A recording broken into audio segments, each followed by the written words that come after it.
Hello, ಎಲ್ಲರಿಗೂ ನಮಸ್ಕಾರ. Welcome back to my channel. ಇವತ್ತು ನಾನು ಹೇರ್ ಕಟ್ ಮಾಡಿಸೋಣ ಅಂತ ಹೋಗ್ತಿದ್ದೀನಿ. ಇಷ್ಟು ದೊಡ್ಡದಾಗಿದೆ, ನೀಟಾಗಿ ಮೇಂಟೈನ್ ಮಾಡ್ದಲೆ ನನ್ನ ಕೂದಲು ಹೆಂಗೋ ಆಗಿಬಿಟ್ಟಿದೆ. ಸೊ ನೋಡೋಣ ಎಷ್ಟಾಗುತ್ತೆ ಹೇರ್ ಕಟ್, ಇಲ್ಲಿ ಹೆಂಗಿದೆ ಪ್ರೈಸ್ ಎಲ್ಲ ಜರ್ಮನಿಲಿ ಅಂತ. ಒಂದು ಮಾಲ್ ಇದೆ ಹತ್ತಿರದಲ್ಲೇ, ಅಲೆ ಸೆಂಟರ್ ಅಂತ. ಸೊ ವಿಚಾರಿಸ್ಬಿಟ್ಟು ನನ್ನ ಲೆಂತಿಗೆ ಎಷ್ಟು ಕಾಸ್ಟ್ ಮಾಡ್ತಾರೆ ಅಂತ ಕೇಳಿಕೊಂಡು ಮಾಡಿಸೋಣ. Let's go.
ಬೇಕು ಅಂತ ತೋರಿಸ್ದೆ. ಸೊ ಅವ್ರು ಮಾಡಿಕೊಟ್ರು ನನಗೆ. ಸೊ ಬ್ಲಾಟ್ ನಾವೇ ಮಾಡ್ಕೋಬೇಕಾಯಿತು. ಬರೀ ಹೇರ್ ವಾಶ್ ಮತ್ತು ಹೇರ್ ಕಟ್ಗೆ ಇವ್ರು ನನಗೆ 56 ಯೂರೋ ಚಾರ್ಜ್ ಮಾಡಿದ್ರು. ಅಂದರೆ ಅಪ್ರಾಕ್ಸಿಮೇಟ್ಲಿ ಒಂದು 5,000. ಬರೀ ಏನಿಲ್ಲ, ಒಂದು 15 ನಿಮಿಷನೂ ತೊಗೊಂಡಿಲ್ಲ. ಇಷ್ಟು ಹಿಂಗೆ ರಪ್ ಅಂತ ಕಟ್ ಮಾಡಿ ಕೊಟ್ಟರು. ಬೇಗ ಮಾಡ್ತಾರೆ, ಪ್ರೊಫೆಷ್ನಲ್ ಇರ್ತಾರೆ ಇವರೆಲ್ಲ. ಇವ್ರಿಗೆಲ್ಲ ಹೇರ್ ಕಟ್ಸ್ ಪ್ರೊಫೆಷ್ನಲ್ಸು, ಸರ್ಟಿಫಿಕೇಟ್ ಎಲ್ಲ ಆಗಿರುತ್ತೆ. ಸೊ ಏನು ಹೆದರಿಕೆ ಇರಲ್ಲ, ಆರಾಮಾಗಿ ಮಾಡಿಸ್ಬೋದು. ಆಮೇಲೆ ಹೇರ್ ಕಟ್ ಮಾಡುವಾಗ ನನಗೆ ಈ ಥರ ಸ್ವೆಟ್ ಶರ್ಟ್ನ ಮುಂದ್ಗಡೆ ಹಾಕ್ಕೊಳ್ಳಿ ಅಂತ ಹೇಳ್ಬಿಟ್ಟು ಈ ಥರ ಹಾಕ್ಕೊಂಡು ನನಗೆ ಒಂದು 15 ನಿಮಿಷನೂ ತೊಗೊಂಡಿಲ್ಲ, ಬೇಗನೆ ಮಾಡಿಬಿಟ್ಟು ಕೊಟ್ಟರು ನನಗೆ. ಸೊ ಮಾಡಿಸ್ಬೋದು. It was a good experience. ಅದೇ ನನಗೇನು ಅಷ್ಟೊಂದೇನು ಏನಂತ ಹೇಳ್ತಾರೆ, ತುಂಬ ಎಕ್ಸ್ಪೆನ್ಸಿವ್ ಅಂತ ಏನು ಅನ್ನಿಸ್ಲಿಲ್ಲ. ಬ್ಯಾಂಗ್ಳೂರಲ್ಲೂ ನಮ್ಗೆ ಅಷ್ಟೇ ರೇಟ್ ಇರುತ್ತೆ. ಸೊ ಬಟ್ ದೊಡ್ಡ ಏನಂತ ಸಿಟಿಲೆಲ್ಲ ಹೋದರೆ ಸ್ವಲ್ಪ ಎಕ್ಸ್ಪೆನ್ಸಿವ್ ಆಗ್ಬೋದು.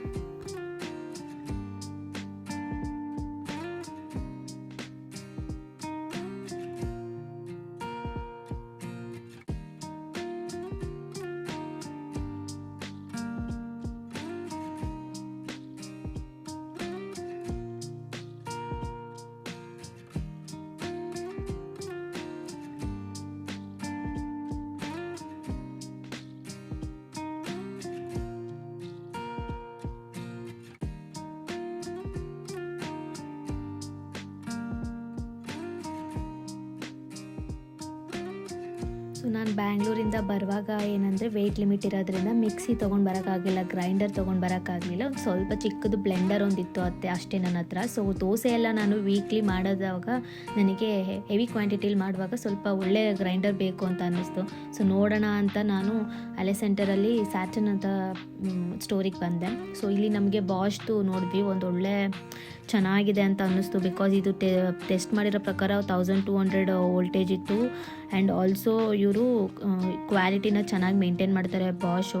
ಸೊ ಹಾಗಾಗಿ ಇದು ನೋಡಿ ತೊಗೊಂಡ್ವಿ. ಇದ್ರ ಜೊತೆಗೆ ನಮಗೆ ಇನ್ನೂ ಬೇಕಾದರೆ ಹತ್ರ ಬ್ಲೆಂಡರ್ಸ್ನು ತೊಗೊಬೋದು. ಬಟ್ ನಾವು ಬರೀ ಸದ್ಯಕ್ಕೆ ಗ್ರೈಂಡರ್ ತೊಗೊಂಡ್ವಿ. ಆಮೇಲೆ ಬೇರೆ ಎಲ್ಲ ಏನೇನೆಲ್ಲ ಇದೆ ಅಂತ ಹಂಗೆ ನೋಡ್ಕೊಂಡು ಹೊರಟ್ವಿ ನಾವು, ಸ್ಯಾಟರ್ನಲ್ಲಿ ಏನಾದರೂ ತೊಗೊಳಕ್ಕಿದೆಯಾ ಅಂತ. ಬಟ್ ನಾವು ಬರೀ ತೊಗೊಂಡಿದ್ದು ಗ್ರೈಂಡರ್ ಒಂದು ತೊಗೊಂಡು ಬಂದ್ವಿ.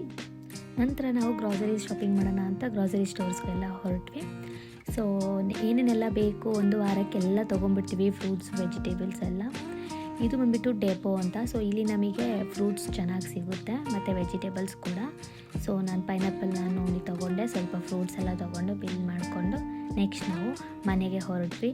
ನೋಡೋಣ ಹೇಗೆ ಇರುತ್ತೆ ಅಂತ. ನಾನು ಫುಲ್ ಕಾತರದಿಂದ ಕಾಯ್ತಾ ಇದ್ದೆ ನಮ್ಮದು ಗ್ರೈಂಡರ್ ಹೇಗಿದೆ ಅಂತ. ಸೊ ಅನ್ಬಾಕ್ಸಿಂಗ್ ಮಾಡೋದಕ್ಕೆ ಸ್ಟಾರ್ಟ್ ಮಾಡಿದ್ವಿ. ತುಂಬ ಸ್ಟರ್ಡಿಯಾಗಿ ಗ್ಲಾಸ್ದು ಫುಲ್ಲು ಮಾಡಿರೋದು, ತುಂಬ ಚೆನ್ನಾಗಿದೆ. ಮೆಟೀರಿಯಲ್ ಮಾತ್ರ ಅಲ್ಲಾಡೋದಿಲ್ಲ ಅಂತ ಅನಿಸುತ್ತೆ. ಮತ್ತು ವಾರಂಟಿ ಕೂಡ ಇದೆ, ನಾವು ವಾರಂಟಿ ಕಾರ್ಡ್ ಜೊತೆಗೆ ತೊಗೊಂಡ್ವಿ. ಸೊ ಇದು ಬಂದುಬಿಟ್ಟು ನಮಗೆ ರೇಟು ಎಷ್ಟಾಯಿತು ಅಂದರೆ ಅಪ್ರಾಕ್ಸಿಮೇಟ್ಲಿ ಒಂದು 10,000 to 12,000 ಆಗಿದೆ ವಿತ್ ಗ್ಯಾರಂಟಿ ಕಾರ್ಡ್ ತೊಗೊಂಡಿರೋದ್ರಿಂದ. ಸೊ ತುಂಬ ಚೆನ್ನಾಗಿದೆ. ಇಲ್ಲಿ ಪೋರ್ಷನಿಂದ ನೀರನ್ನು ಹಾಕ್ಬೋದು ನಾವು. ಸೊ ನಮಗೆ ಒಳ್ಳೆ ಏನಂತ ಹೇಳ್ತಾರೆ, ಜಾಸ್ತಿ ಕ್ವಾಂಟಿಟಿಲಿ ಆರಾಮಾಗಿ ನಾನಿನ್ನ ದೋಸೆ ಮಾಡ್ಬೋದು. ಹೈ ವೋಲ್ಟೇಜ್ ಇರೋದ್ರಿಂದ ತುಂಬ ಚೆನ್ನಾಗಿದೆ. ಇದರಲ್ಲಿ ಪಲ್ಸ್ ರೇಟು ಮಿನಿಮಮ್ ಮ್ಯಾಕ್ಸಿಮಮ್ ಅಂತೆಲ್ಲ ಇದೆ. ಸೊ ನಮಗೆ ಹೆಂಗೆ ಬೇಕಂಗೆ ಹಾಕ್ಕೊಂಡು ಮಾಡ್ಬೋದು. ಜ್ಯೂಸ್ ಕೂಡ ಮಾಡ್ಬೋದು, ಚೆನ್ನಾಗಿದೆ. ಸೊ ಇವತ್ತು ಸಂಡೇ, ಆಫೀಸ್ ಕೆಲಸ ಏನೂ ಇಲ್ಲ, ಸ್ವಲ್ಪ ಯೂನಿವರ್ಸಿಟಿ ವರ್ಕ್ಸ್ ಇದೆ. ಸೊ ಬೆಳಗ್ಗೆ ಫ್ರೆಶ್ ಅಪ್ ಆಗಿ ನಾನು ಬನಾನ ಇಟ್ಕೊಂಡು ಕೂತಿದ್ದೀನಿ. ಸ್ವಲ್ಪ ಬನಾನ ತಿಂದುಬಿಟ್ಟು ಅಕ್ಕಿ ರುಬ್ಬಿದ್ರೆ ರಾತ್ರಿಗೆ ದೋಸೆ ಮಾಡೋಣ ಅಂತ ಇದ್ದೀನಿ. ನಂತರ ಇವಾಗ ನಾವು ಸ್ವಲ್ಪ ಜಿಮ್ಗೆ ಹೋಗ್ಬಿಟ್ಟು ವರ್ಕೌಟ್ ಮಾಡಿ ಬಂದು ತಿಂಡಿ ಏನು ಅಂತ ಯೋಚನೆ ಮಾಡಬೇಕು. ಪರೋಟ ಮತ್ತು ಪನ್ನೀರ್ ಕರಿ ಅಂತ ಅಂದ್ಕೊಂಡಿದ್ದೀನಿ.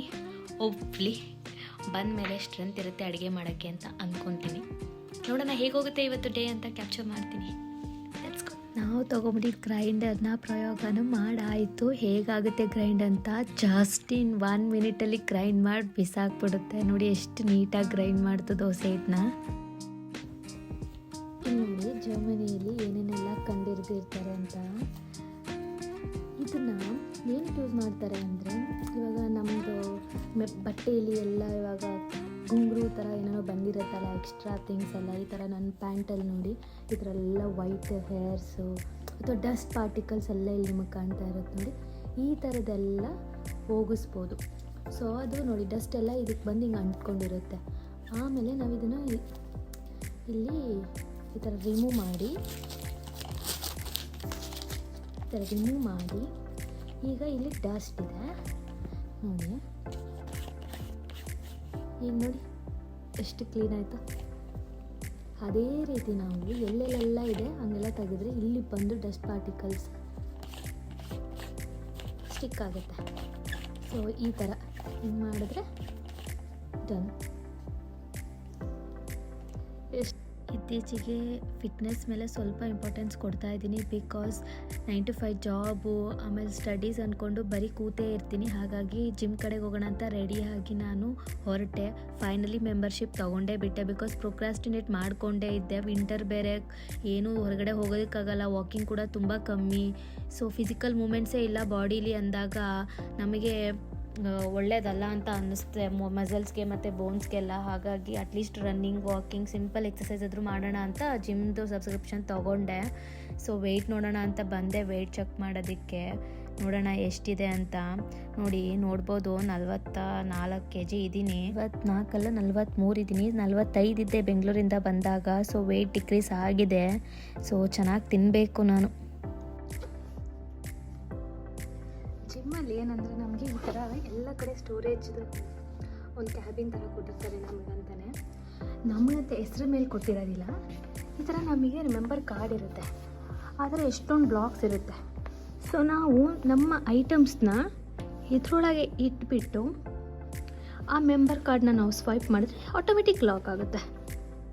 ನಾನಿವಾಗ ನನ್ನ ಐಟಮ್ಸ್ ಎಲ್ಲ ಇದರಲ್ಲಿ ಇಟ್ಟೆ, ಕ್ಲೋಸ್ ಮಾಡಿಬಿಟ್ಟು ನಾವು ಇದನ್ನು ಟ್ಯಾಪ್ ಮಾಡಬೇಕು. ನಮಗೇನು ಕೊಟ್ಟಿರ್ತಾರೆ ಅದನ್ನು ಟ್ಯಾಪ್ ಮಾಡಿದ್ರೆ ಲಾಕ್ ಆಯಿತು. ರೆಡ್ ಇದ್ದರೆ ಲಾಕ್ ಅಂತ. ಸೊ ಮತ್ತೆ ನಾವು ಇದನ್ನು ತೆಗಿವಾಗ ನಮ್ಮ ಕಾರ್ಡ್ ಇಂಪಾರ್ಟೆಂಟು, ಅದನ್ನು ಟ್ಯಾಪ್ ಮಾಡಿದ್ರೆ ಮಾತ್ರ ಅದು ಓಪನ್ ಆಗೋದು. ನಾನು ಇದನ್ನು ಯೂಸ್ ಮಾಡಿದ್ರೆ ಬೇರೆದು ಕಾರ್ಡಲ್ಲಿ ಆಗಲ್ಲ. ನೆನ್ಪಿಟ್ಕೊಬೇಕು 77ಅಲ್ಲೇ ನಾನು ಇಟ್ಟಿದ್ದೆ ಅಂತ ನೆನ್ಪಿಟ್ಕೊಂಡು ಬಂದುಬಿಟ್ಟು ನಾನು ನನ್ನ ಕಾರ್ಡ್ ಏನು ಕೊಡಿರ್ತಾರೆ ಮೆಂಬರ್ ಕಾರ್ಡ್ನ ಟ್ಯಾಪ್ ಮಾಡಿದ್ರೆ ನನ್ನ ಐಟಮ್ಸ್ನ ನಾನು ವಾಪಸ್ ತೊಗೋಬೋದು. ಅಷ್ಟೇ ಫ್ರೆಂಡ್ಸ್.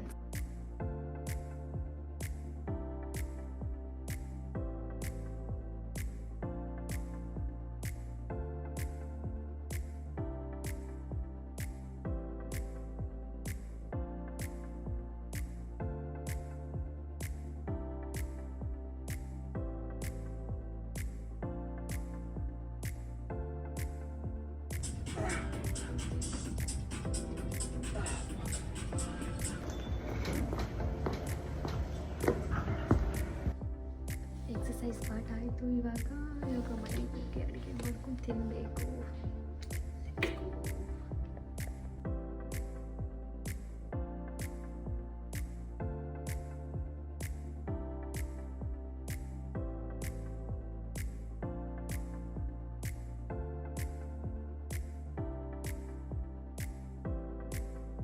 ಪಾಲಕ್ ಪನ್ನೀರ್ ಮಾಡೋಣ ಅಂತ ಪನ್ನೀರ್ನೆಲ್ಲ ನಾವು ಕಟ್ ಮಾಡಿಕೊಂಡು ನೆಕ್ಸ್ಟ್ ಟೊಮೆಟೊ ಮತ್ತು ಈರುಳ್ಳಿ ಪಾಲಕ್ಕು ಎಲ್ಲದನ್ನು ಬಾಡಿಸ್ಕೊಂಡು ಅದನ್ನು ನಾನು ಮಿಕ್ಸಿಗೆ ಹಾಕ್ಕೊಂಡು ಚೆನ್ನಾಗಿ ರುಬ್ಕೊಂಡೆ. ಸೊ ಅದೊಂದು ಚೆನ್ನಾಗಿ ಟೇಸ್ಟ್ ಆಯಿತು. ಅದಕ್ಕೆ ಸ್ವಲ್ಪ ನಾವು ಕಾಶ್ಮೀರ್ ಚಿಲ್ಲಿ ಮತ್ತು ನಮ್ಮದು ಮನೆಯದು ಖಾರದ ಪುಡಿ ಏನಿದೆ ಅದನ್ನು ಹಾಕಿ ಚೆನ್ನಾಗಿ ಅದನ್ನು ಮಿಶ್ರಣ ಮಾಡಿ ಸೊ ಎಲ್ಲ ರೆಡಿ ಅಂತಲೇ ಹೇಳ್ಬೋದು. ಸಾಂಬಾರು ಪುಡಿ ಎಲ್ಲ ಹಾಕಿ ನಮಗೆ ಟೇಸ್ಟ್ ತಕ್ಕಂಥ ಉಪ್ಪು ಎಲ್ಲ ಏನೇನು ಬೇಕೋ ಎಲ್ಲ ಹಾಕ್ಕೊಂಡ್ಬಿಟ್ಟು ಪನ್ನೀರ್ನ ಹಾಕಿಬಿಟ್ಟು ಪಾಲಕ್ ಪನ್ನೀರ್ ರೆಡಿ ಮಾಡಿ.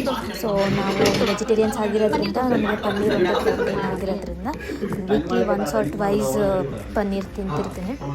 ಸೊ ಇವತ್ತು ಊಟ ಏನಂದರೆ ರೋಟಿ, ಅಂದರೆ ಅದು ರೋಟಿ ಅಲ್ಲ ಪರಾಟ ಮತ್ತು ಪನ್ನೀರ್ ರೈಸ್ ಹಾಕ್ಕೊಂಡು ಊಟನ ನಾವು ಮುಗಿಸಿದ್ವಿ. ವೀಕೆಂಡ್ಸ್ ಮಾತ್ರ ನನಗೆ ಟೈಮ್ ಸಿಗೋದಾಗಿರೋದ್ರಿಂದ ಸ್ಟಡೀಸ್ ಮೇಲೆ ಸ್ವಲ್ಪ ಫೋಕಸ್ ಮಾಡಬೇಕಾಗುತ್ತೆ. ಸೊ ವೀಕೆಂಡಲ್ಲಿ ನಾನು ಟು ಡೂ ಲಿಸ್ಟ್ ಮಾಡ್ಕೊತೀನಿ. ನಂದು ಏನೇನೆಲ್ಲ ಇನ್ಕಂಪ್ಲೀಟ್ ಟಾಸ್ಕ್ ಇರುತ್ತೆ, ಅಸೈನ್ಮೆಂಟ್ ಇರುತ್ತೆ ಎಲ್ಲ ಕಂಪ್ಲೀಟ್ ಮಾಡಿಕೊಂಡು ನೆಕ್ಸ್ಟ್ ವೀಕ್ಗೆ ನಾನು ಎಲ್ಲ ಪ್ರಿಪ್ ಆಗಿ ರೆಡಿ ಇರ್ತೀನಿ. ಇವಾಗ ಸಮಯ 9 ಗಂಟೆ ಆಗಿದೆ. ಸೊ ಆಲ್ಮೋಸ್ಟ್ ವೀಕೆಂಡ್ ಮುಗೀತು ಅಂತಲೇ ಹೇಳ್ಬೋದು. ಮತ್ತು ಮಂಡೇ ಶುರು ಆಗುತ್ತೆ. ಇವಾಗ ನಾನು ಡಿನ್ನರಿಗೆ ದೋಸೆ ಮಾಡೋಣ ಅಂತ ಇದ್ದೀನಿ. ಸೊ ನಮಗೆ ವೀಕೆಂಡ್ ಬಂತು ಅಥವಾ ವಾರದಲ್ಲಿ ಒಂದು ಸರಿನಾದರೂ ದೋಸೆ ಮಾಡ್ಕೊಂಡು ತಿನ್ನಬೇಕು ಅಂತ ಅನಿಸುತ್ತೆ. ನಾನು ಬೆಂಗಳೂರಲ್ಲಿದ್ದಾಗ ಹೆಂಗಪ್ಪ ಮಾಡೋದು, ಇಲ್ಲಿ ಫರ್ಮೆಂಟೇಷನ್ ಆಗುತ್ತಾ ಇಲ್ವಾ ಅಂತ ಅಂದ್ಕೊಂಡಿದ್ದೆ. ಬಟ್ ನಂಬ್ತೀರಾ ಇಲ್ವಾ ಫ್ರೆಂಡ್ಸ್, ನೀವು ಆರಾಮಾಗಿ ಮಾಡ್ಬೋದು ದೋಸೆ. ನೀಟಾಗಿ ಪ್ರಪೋರ್ಷನ್ ಕೊಟ್ಟಿದ್ರೆ ನಮಗೆ 2:1 ಆರಾಮಾಗಿ ಯಾವುದೇ ಸೀಸನಲ್ಲಿ ಕೂಡ ನಾವು ಮಾಡ್ಕೊಂಡು ತಿನ್ಬೋದು ದೋಸೆನ. ಸೊ ಅದು ಒಂದು ನನಗೆ ಹ್ಯಾಪಿಯೆಸ್ಟ್ ಮೂಮೆಂಟ್ ಅಂತ ಹೇಳ್ಬೋದು. ಬಿಕಾಸ್ ಇಲ್ಲಿ ದೋಸೆ ರೇಟ್ ಎಷ್ಟು ಗೊತ್ತಾ, ಒಂದು ದೋಸೆಗೆ 1,000ದಿಂದ 1,200 ರೂಪಾಯಿ ಕೊಟ್ಟು ತಿನ್ನಬೇಕಾಗುತ್ತೆ. ಅದು ಕೂಡ ಅಷ್ಟೇನು ಚೆನ್ನಾಗಿರೋದಿಲ್ಲ, ಕ್ರಿಸ್ಪಿ ಇರೋದಿಲ್ಲ, ಮೆತ್ತಗಿರುತ್ತೆ, ಅಷ್ಟಕ್ಕಷ್ಟೇ. ಸೊ ಒಂದು ದೋಸೆಗೆ ಅಷ್ಟು ಕೊಟ್ಟು ಮಕ್ಕೆ ಅದೇ ದುಡ್ಡಿಗೆ ಉರಿದ ದಾಲ್ ತೊಗೊಂಡು ಎಷ್ಟೊಂದು ನಮಗೆ ಬೇಕಷ್ಟು ಹೊಟ್ಟೆ ತುಂಬ ಮಾಡ್ಕೊಂಡು ತಿನ್ಬೋದು. ಸೊ ವಾರದಲ್ಲಿ ಒಂದು ಸರಿನಾದರೂ ಮಾಡ್ತೀನಿ. ಸೊ ಇವಾಗ ಹೋಗಿ ದೋಸೆ ಆಲೂಗೆಡ್ಡೆ ಪಲ್ಯ ಮಾಡ್ಕೊಂಡು ತಿನ್ನೋಣ ಅಂತ ಇದ್ದೀನಿ. ಮಧ್ಯಾಹ್ನ ಮಾಡಿದ್ದು ಪನ್ನೀರ್ ಹಂಗೆ ಇನ್ನೊಂದು ಸ್ವಲ್ಪ ಉಳಿದಿದೆ, ಅದನ್ನು ಒಂಚೂರು ಯುಟಿಲೈಸ್ ಮಾಡಿಕೊಂಡು ರೈಸ್ ಜೊತೆ ತಿನ್ಕೊಂಡು so dinner let's start. Next day Monday ಏನು ಮಾಡ್ತಾಯಿದ್ದೀನಿ ಅಂದರೆ ದೋಸೆ ಮಾಡೋಣ ಅಂತ ಎಲ್ಲ ರೆಡಿ ಮಾಡಿ ಇಟ್ಕೊಂಡಿದ್ದೆ ಬ್ಯಾಟರ್ನ. ಸೊ ಅಫ್ಕೋರ್ಸ್ ಇವತ್ತು ದೋಸೆ. ಸೊ ದೋಸೆ ಜೊತೆಗೆ ಆಲೂಗೆಡ್ಡೆ ಪಲ್ಯನೇ ಸೂಪರಾಗೋದು. ಸೊ ಆಲೂಗೆಡ್ಡೆ ಪಲ್ಯ ಮಾಡಿದೆ.